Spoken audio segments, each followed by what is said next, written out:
Think you just fell out of a coconut tree? Who is Kamala Harris? She won't hold news conferences and rarely takes questions from reporters. Instead, she reads the same speech off teleprompter again and again. The path to the White House runs right through this state. Her campaign also releases carefully produced videos.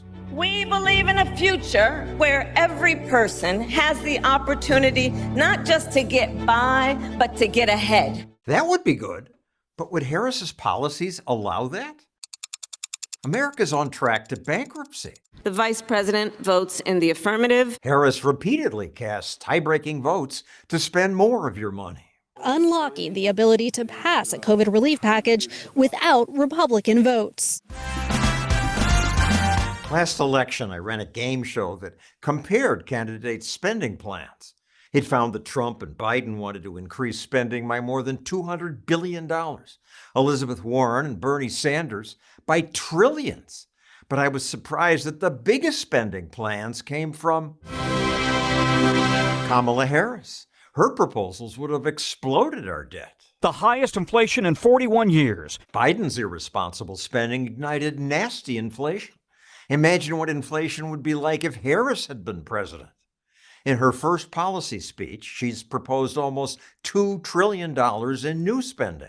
Provide first-time home buyers with $25,000. And $2 trillion small compared to what she wanted to do during COVID. Give every American $2,000 a month.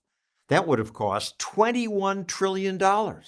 She's also endorsed eliminating private health insurance, having government take it all over. Even CNN anchors seemed puzzled. So for people out there who like their insurance, they don't get to keep it? Well, listen, the idea is that everyone gets access to medical care. Now her campaign says she no longer supports entirely government-run health care.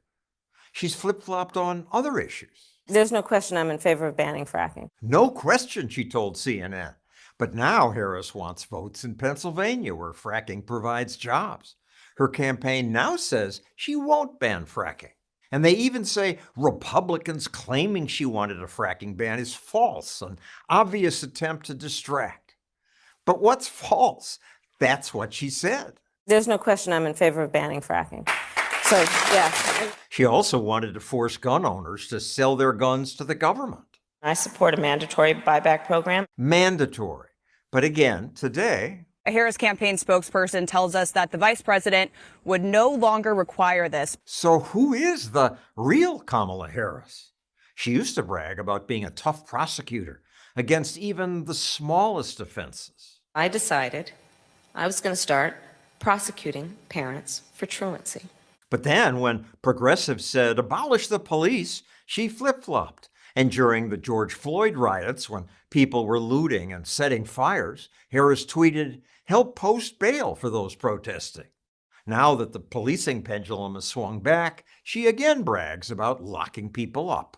I took on perpetrators of all kinds.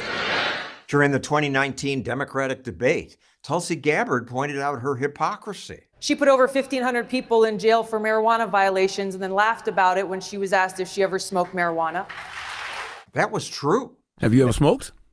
I have. Okay. Like and I inhale. I did inhale. Okay. Another criticism of Harris